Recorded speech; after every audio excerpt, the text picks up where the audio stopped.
Hi, welcome back to the GAPSER channel. We're going to talk about assembling the GOTRAX bike. If you order the GOTRAX bike online, it will come in a box like this. And this is the inside of the box.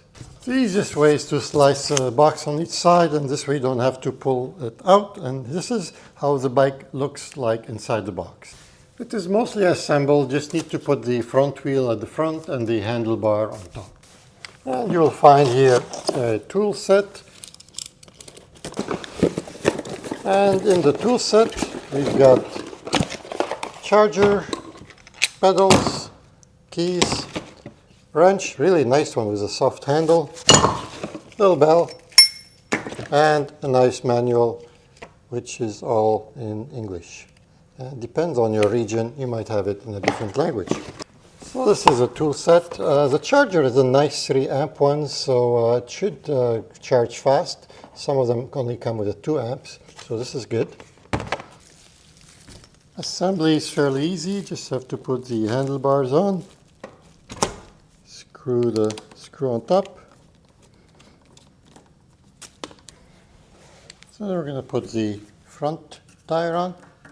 This comes off, just protection.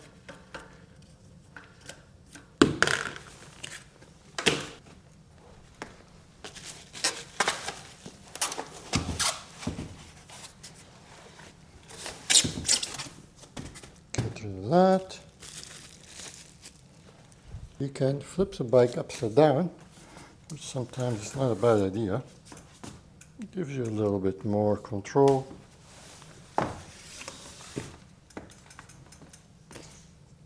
This thing pulls out, it's just to protect the fork. Next thing, I'm going to put the tire on. So there is a protector for the disc brake here, so make sure you gotta pull that piece of plastic out and save it in case you want to package or ship the bike again. It protects the disc brake, and you want to make sure that the disc brake goes right into the slots. So just be careful with that.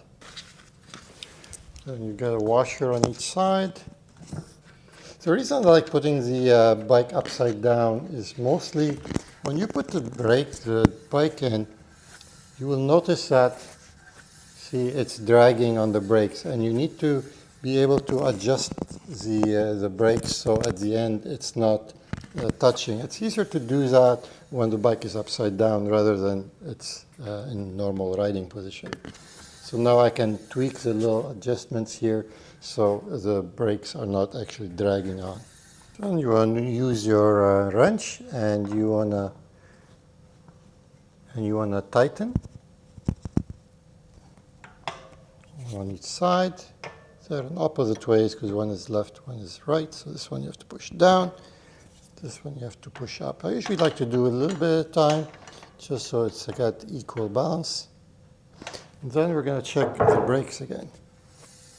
See, definitely dragging, so I'm going to have to adjust the brakes so at the end it's running free.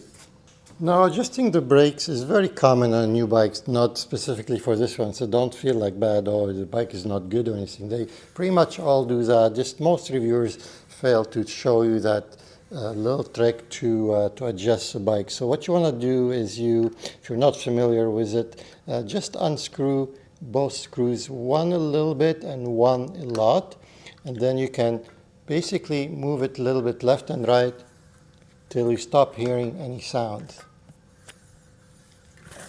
I have to do this one a little more.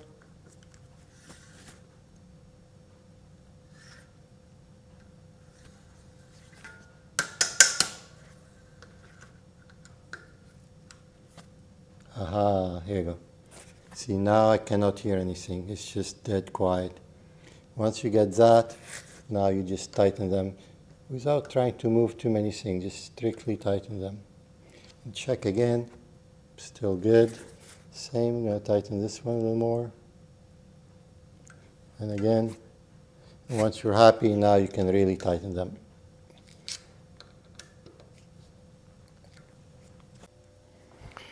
And while your bike upside down, this is a good time to put the pedals on. They are labeled left and right. Just remember that you have it upside down, so it's the opposite. So just imagine the bike is in its proper position. So this would be right and this would be left. So I'm going to put the left one on. And these are reverse thread. And we're going to put the right one on. And this one is normal thread. There you go. I'll just have to tighten them up. There you go. So it's a lot easier to do it, like I said, upside down. You don't have to crouch. It's all there, and everything is easy to assemble that way. Once the pedals and the front tire are assembled, you just want to put it back down and put it back up. And this is when you can actually straighten your tire, make sure it's in the right position, and now you can start tightening all the bolts that you let loose for a while. After that, it's a matter of just putting the light and the screen and just a little accessory. The reason we didn't put those on at the beginning because we want to flip the bike upside down, and it's a lot safer this way. You're not putting all the weight on a fragile screen. Once you make sure it's all straight, you can tighten the top screw here, and also you need to tighten the side screw as well. And there's a little small cap in the bag. You can put that on top to seal the hole there. Next thing is installing the screen. We're going to remove the screw that's holding the clamps here. There's two of them, one on each side. And that should open the clamp. Now you can put it on the handlebar, and then we're going to put the two screws back on.